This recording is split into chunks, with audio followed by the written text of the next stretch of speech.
Okay, so now let's discuss another part of our lesson 2, which is the botanical classification of crops.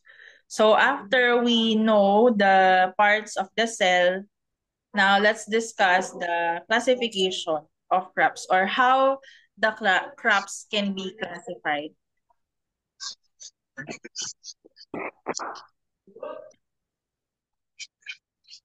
Okay, may I request everyone to please mute, Raquel, your microphone, Raquel, mute. Okay.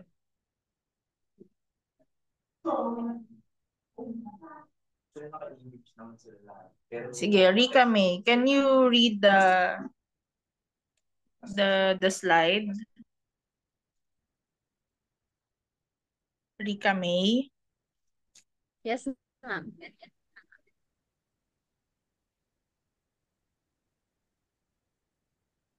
Wait lang, ma'am, nawala po. Taxonomy. Taxonomy is the science of identifying, classifying, and naming organisms. In the in 1735, Carl Linnaeus created a hierarchical. Hierarchy. Nawala yung ano.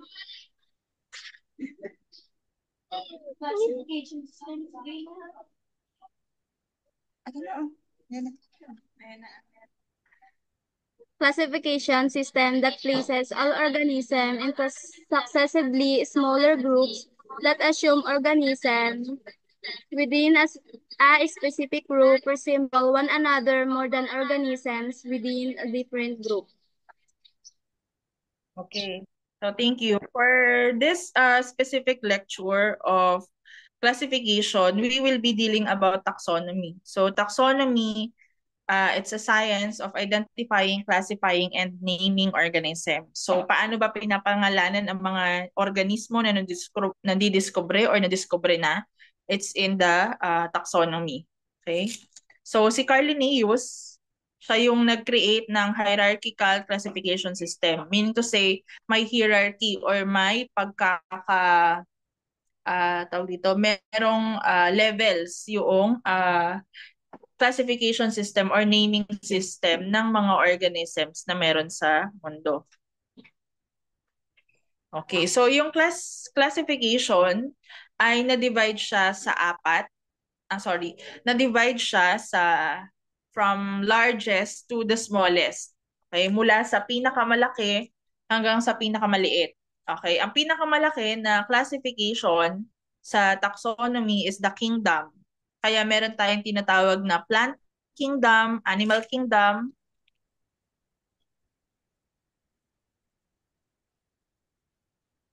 Ayan. Plant kingdom, animal kingdom, what else? Fungi kingdom. Okay. And then after the kingdom, meron tayong phylum or division. Pero ang mas karaniwang ginagamit ay yung division. Okay? Under the division is the class. Under the class is the order. Under the order is the family, genus, and species. Okay, ang karaniwan natin ginagamit for classification is the family, the genus, and then the species. So Linnaeus also described a binomial naming system. So pag sinabing binomial naming system, binomial, bi means two, okay? So dalawa yung system na ginagamit natin sa pagpapangalan ng mga organismo. So lahat ng organismo na may buhay, they are given two names. First is the genus and then the second is the specific epithet, which together define the species. So yung pangalan ng species na yon, for example, rice. Ano na nga ulit ang scientific name ng rice? Kindly use the chat box to tell the scientific name of rice.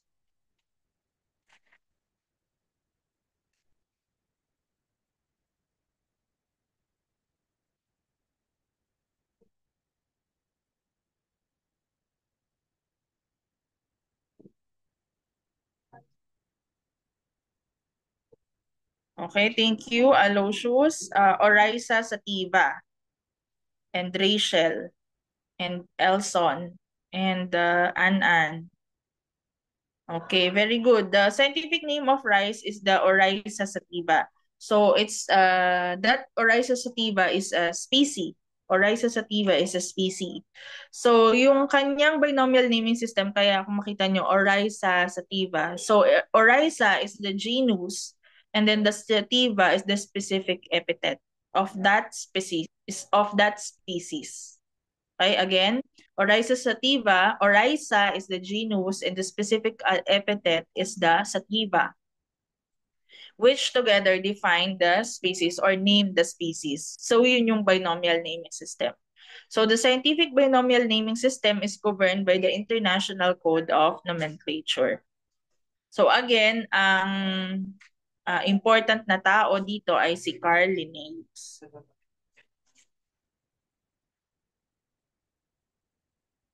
Okay. Another emerging science today is the systematics. Okay, it's systematics uses today technology to classify plant-based evolutionary relationships that can be identified through the molecular sciences. So in this type, yung yung pagka-classify ng mga halaman ay naka-base doon sa kanilang molecular makeup. Kumbaga tinitignan yung molecular structure ng mga halaman na to know or to classify them. Okay, so again, sabi natin kanina, kingdom is the broadest division of organisms. So for example, this is the plant kingdom. Under niya is the division or the phylum. Under the division is the class, the order, the family, and the genus, and then the species. So usually, itong tatlo na to, the family, genus, and the species, they are used to classify crops or plants. So before we go further, let's first tackle the sixth kingdom. Okay? So all plants, plants, they can provide their own food. They can manufacture their own food to the process of photosynthesis. So they are considered plants or autotrophs, and they are under the plant kingdom. Okay? Another kingdom is the animal kingdom, which are composed of the animals, of course. They are multicellular organism, consist of complex cells, and rely on plants. So the animal kingdom, animals, they cannot make their own food. So they rely on plants for their food. Or syempre, yung mga animals, meron naman dyang mga herbivore, may carnivore, at meron ding mga omnivores. Next, we have the fungi kingdom. So this kingdom are multicellular organism din, but they do not make their own food. So, itong fungi or yung mga mushroom, para silang plants. However, they cannot photosynthesize their own food. Ano ang ginagamit nila para sa kanilang pagkain? Gumagamit sila ng mga decaying organisms or decaying matter. So kung mapapansin ninyo, ang mga fungi, tumutubo sila sa mga pinagkainan ng busal ng mais, yung nagiging kulay orange, yung ano na yun, fungi yun. Pag kayo, nag-iwan kayo ng kanin sa inyong mga kaldero, iniwan nyo sa inyong boarding house, pagbalik nyo, meron ng uh, fungi or meron ng mycelium. So, yung mga fungi na yun, they belong to fungi kingdom. Okay, uh, kailangan nila ng substrate in order for them to grow. And then we have the protista. So, itong kingdom na to, they are unicellular, has complex cells, and acquire nutrients through photosynthesis or by eating other organisms. So, the protista kingdom. The eubacteria kingdom, they are also complex, but are unicellular organisms. So, most of the bacteria belongs in this kingdom, the eubacteria kingdom. And then the archaea kingdom, archaea are unicellular organisms found in extreme environments. So yung mga organisms na nabubuhay sa mga extreme environment, pag sinabing extreme, it's either sobrang lamig, sobrang init, sobrang acidic, or sobrang alkaline or alkaline. So all kingdoms are divided into divisions, into classes, orders, family, genera, and species. So each species represent a specific plant. So plants can be further described by using variety, cultivar, hybrid, and authority notation. So let's tackle this one. So plant division. So plant divisions classify plants based on whether they produce spores or seeds. Okay? So yung division ng halaman, so lahat ng halaman nasa kingdom plantae or kingdom plantee. Plantee or plantae. So sa kingdom na yan, merong division, it's either, madadivide sila, it's either by them producing seeds or producing spores. Kapag they are spore-bearing, okay, ang example niyan, yung mga ferns, mosses, and others. Pag seed-bearing naman, ito yung mga nagpo-produce ng seeds. But yung mga nagpo-produce ng seeds na yon, they are further divided into gymnosperms and angiosperms. Okay. So another in plant division is the Thallophyta. So Thallophyta are the simplest organisms. Yung kanilang cell, merong cell wall. Okay, meron silang cell wall. Kaya lang, itong mga Thallophyta, wala silang clearly defined roots, stems, and leaves. Okay? Pero they are plants. Bryophyta naman, they lack true roots and flowers. So, yun yung characteristic ng mga bryophytes. The Pteridophyta naman, they have a vascular system. Pag sinabing vascular system, it is composed of the xylem and then the phloem. Nabanggit natin kanina na xylem conducts water and then phloem yung nagdi-distribute ng photosynthate sa katawan ng halaman. So yung Pteridophyta, meron silang xylem and phloem or the vascular system. Meron silang true roots and leaves, kaya lang wala silang flower and fruit formation. Okay? Wala silang flower and fruit formation. And then we have the Spermatophyta. So the Spermatophyta or the spermatophytes, they has roots. They have roots, true stem, leaves. They have vascular tissue and they produce true seeds and bears true flower. Okay? So this is an example of the Thallophyta. Okay? So Thallophyta, sabi natin, simplest organism. Wala silang roots, stems, and leaves. So ito yung itsura nila. This is a ulva or the water lettuce. Okay, ayan yung example ng Thallophyta. So another in plant division is what we call the gymnosperms and then the angiosperms. So what are the difference between the two?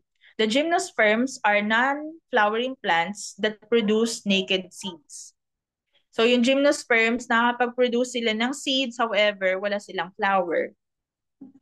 Okay?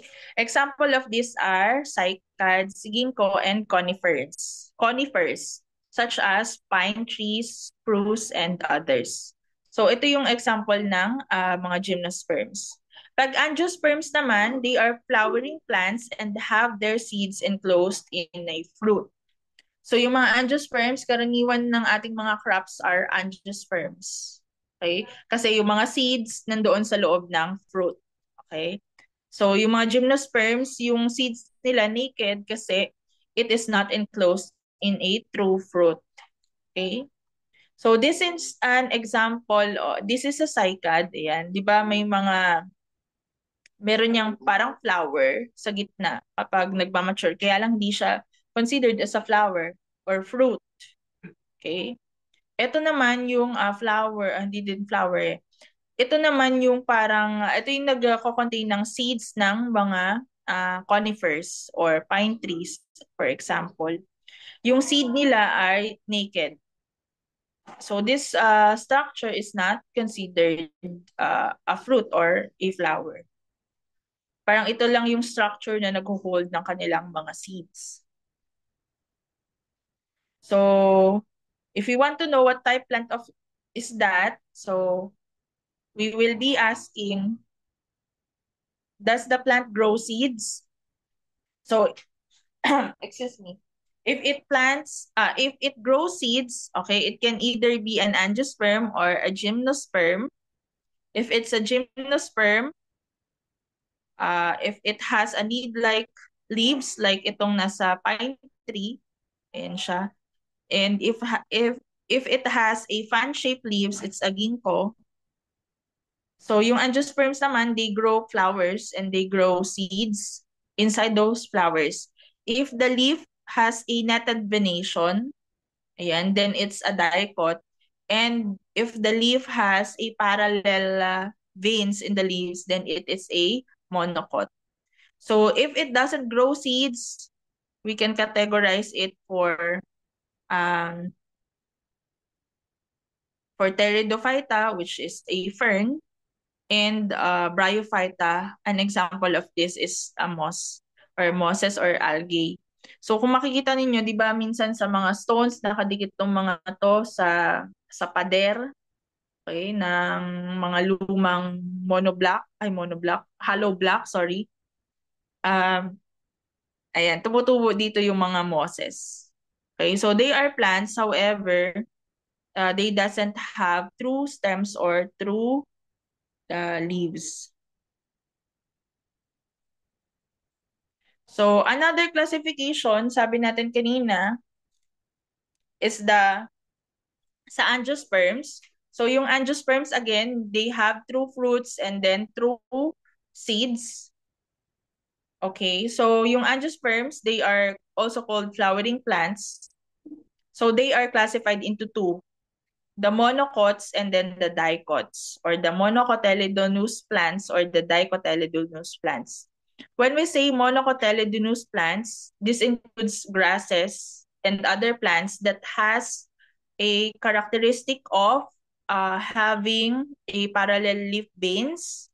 Yung kanilang flowers has a multiples of 3. They have one seed leaf and they have a vascular bundles that is paired throughout the stem. Okay, so yun yung mga monocots. Sa dicots naman, ang kanilang characteristic, meron silang two seed leaves. They have a vascular system arranged. Kasi itong sa monocot, the vascular system is uh, scattered. Okay, they has continuous ring inside the stem. The floral parts or yung kanilang mga petals are in multiples of 4 and 5. And they have a netted leaf venation. So the plant growth occurs in the meristem above the ground. So let's further differentiate the two. So this is an example of a dicotyledons or a dicot. So yung kanilang seed leaf, dalawa. So usually makikita ito sa mga beans, ayan, sa seeds ng ating mga vegetables, yung meron dalawang seed leaf, yung kumbaga yung cotyledon ng kanilang seed, dalawa. Okay? So sa mga monocots naman, wala silang pair. Ang seed leaf nila ay iisa lang, no? O yung kanilang cotyledon. They only have one cotyledon. So ito characteristic ng pollen grain ng dicot, ito naman sa monocot. In terms of flower, multiples of 4 and 5 yung dicot. Sa monocot naman, multiples of 3. So this has a 6 petal. It's a lily, flower ng lily. So it has a multiple of 3.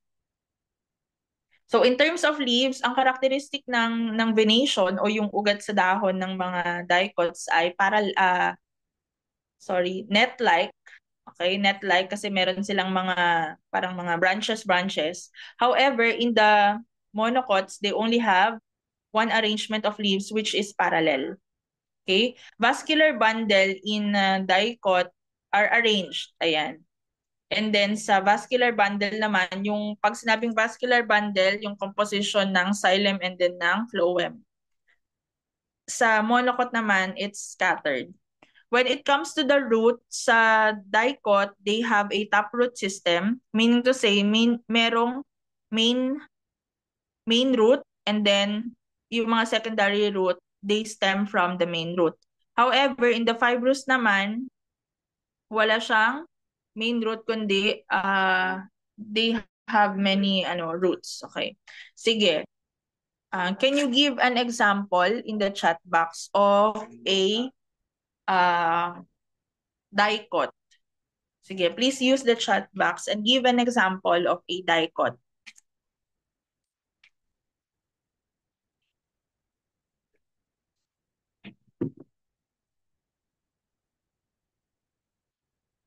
Kamachile, yes, correct. What else?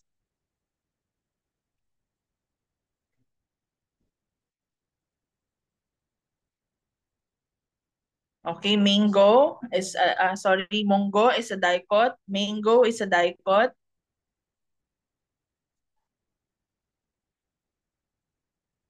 Okay, ano pa? Kasoy, daisy, suha, coffee. Very good. Gumamela is a dicot. Okay, how about an example of a monocot?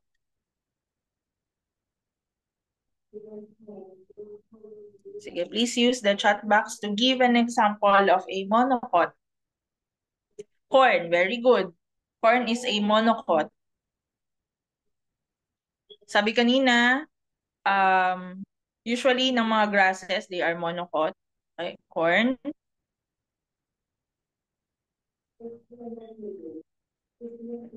Okay, sige. Mamaya, let's further know ano pa ba yung mga, ayan, coconut, wheat, banana, nuts. Okay, yung nuts, medyo, usually ang mga nuts ay dicot. Tubo is a monocot, bamboo, monocot, sugarcane, coconut. Okay, very good. Thank you for your participation. Okay, garlic, ginger. Ayan, very good. Are examples of monocot. So let's identify. So this picture, is it a monocot or a dicot? Monocot po. Okay. Okay, very good. Monocot. How about this one, Mang Bin? Okay, dicot. The rice. Monocot. Monocot. Monocot. The tomato.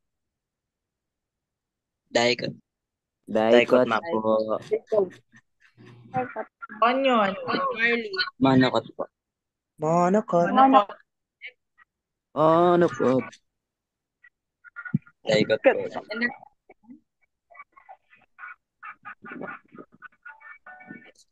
eggplant is a dicot. Dicot. Dicot po. Very good.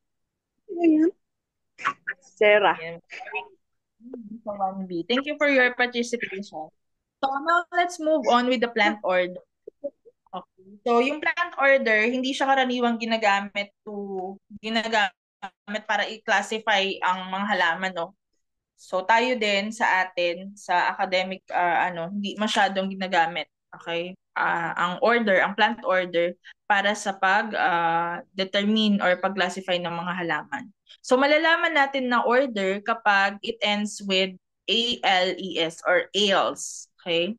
For example, the plant order cucurbitales, and then fabaceae.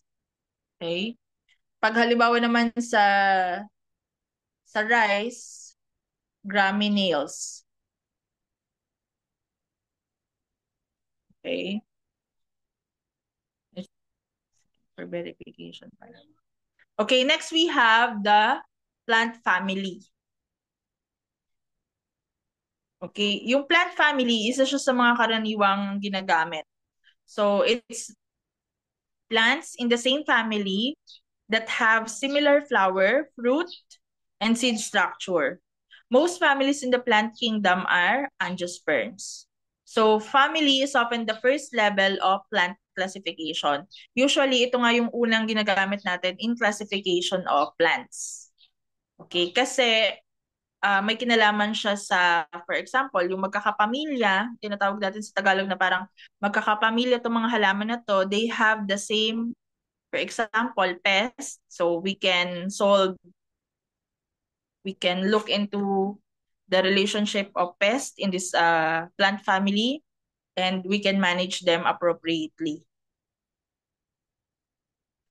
So the three largest plant family is the Asteraceae or Asteraceae, the sunflower family. We have the Orchidaceae or the orchid family, and the Fabaceae or the bean family. Okay, which has 24,000, 20,000, and 18,000 plants in each of the family. So ito yung mga tatlo sa pinakamalalaking pamilya ng mga halaman na nag-exist.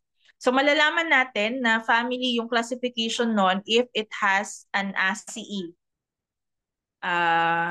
in its end. An example, ito, Asteraceae. Ayan, ACE, ito, Orchidaceae, and then Fabaceae. Okay? So these are the example of plant family. So dito na magsisimula kayong magsaulo ng mga family names and then scientific names of the crops. So for example, the Poaceae, and Graminae. O dati kasi ang mga pangalan nila ay ends with AE. Okay, so Graminae and Leguminosae. Pero ngayon, pinattern na siya for having ACE at the end.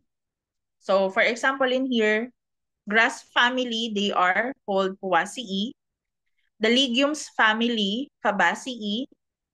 Whole family, Brassicaceae. Nightshade family like eggplant, tomato, potato, and chili, Solanaceae. Amaryllidaceae for the lily family.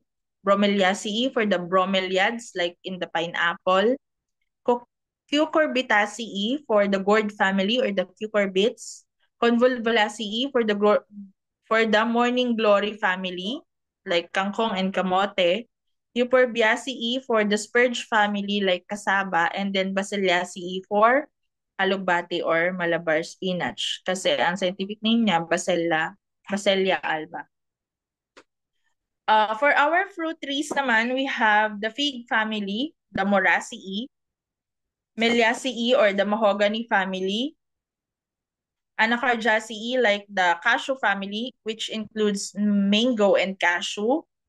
Lauraceae for the laurel family like avocado. Ananaceae like sugar apple. Rutaceae like calamansi. Sapindaceae like rambutan. Malvaceae like durian, okra. And then Myrtaceae as guava and myrtle. So, yun yung mga family names. So, ilan lang yan sa mga na nakalist down pero madami pang family names. Family name ng halaman. And then, let's move on with the genus. So, plants within a family that have more characteristic in common with one another than other plants of the same family are placed in the genus. The genus name is the first place of the scientific name of the specific plant. So, for this example, as you can see here, Oryza sativa, siya ay rice. Ang kanyang genus ay Oryza. Siya itong Juan de la Stephanie? Puente na to. Naka-open mic ata. Ka-open mic ka natin. Ayan, sige. So, for example, in here, Oryza sativa, the genus is the Oryza.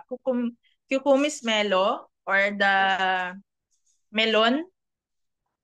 Cucumis is the genus, and then Daucus carota, or the carrots, the genus is the Daucus. Okay, specific epithet and species. The specific epithet is the second part of the scientific name. So the specific epithet may describe a plant characteristic, the location where it was found, or the person who discovered it. So hindi siya ginagamit kung walang kasamang genus, at lagi siyang sinusulat in a lowercase. Okay? So, in this specific example, the specific epithet is the sativa. Kung mapapansin nyo, maliit lang yung letter S. Damelo, maliit lang yung letter M. And yung karota, maliit lang yung letter C.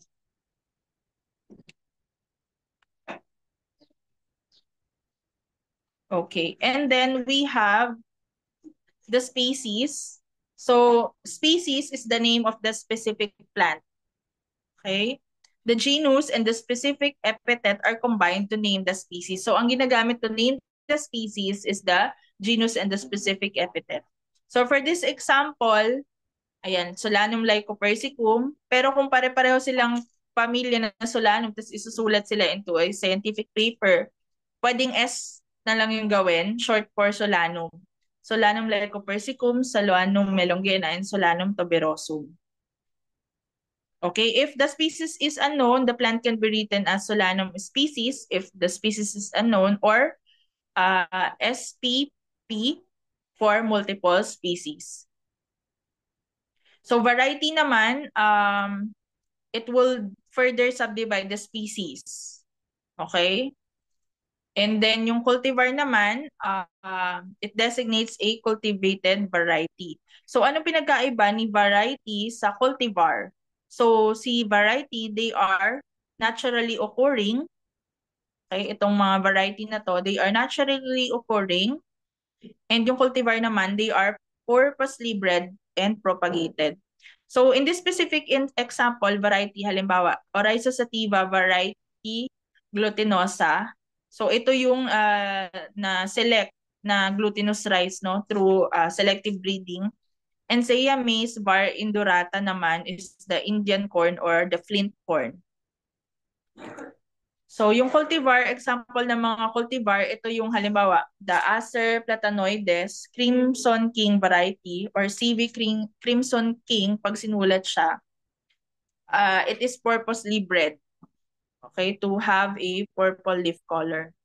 So example of rice varieties, hybrid naman, so they are typically crosses between two varieties, species, or two distinct parent lines.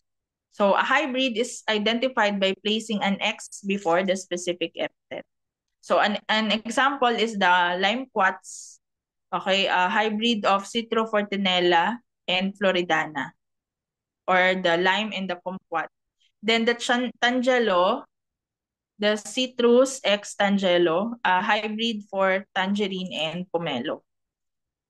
Okay, so let's have a short brain exercise. Ano na nga to? Ano ang scientific name ng rice?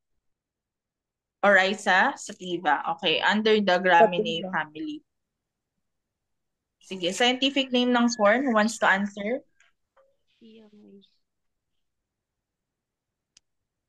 In the chat box. Okay, very good. Aloysius. Zea mays. For sugarcane, do you know the scientific name of the sugarcane?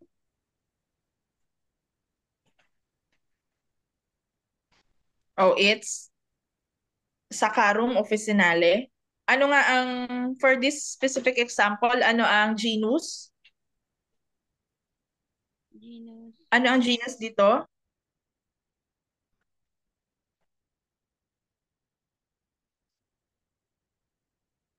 Ano ang genus dito sa Saccharum officinale? Please use the chat box.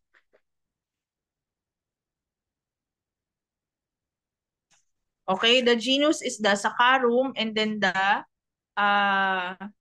species, specific epithet is the officinale. And then the name of the species is the Saccharum officinale. Coconut, okay, scientific name is Cocos nucifera. The genus is the Cocos. The specific epithet is the nucifera. And it is from the Arecaceae or palm family.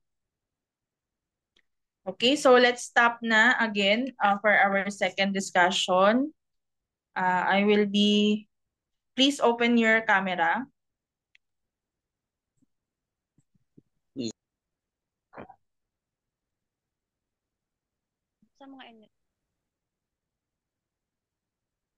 Okay, 1, 2, 3. First slide muna.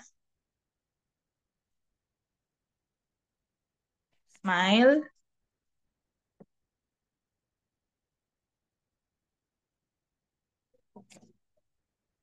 And then on second slide, so si tulog na siya. Nabuksan yung camera pero tulog kayo. O yung mga magkakasama, buksan ng camera para makita ko kung sino yung dalawa sa isang phone.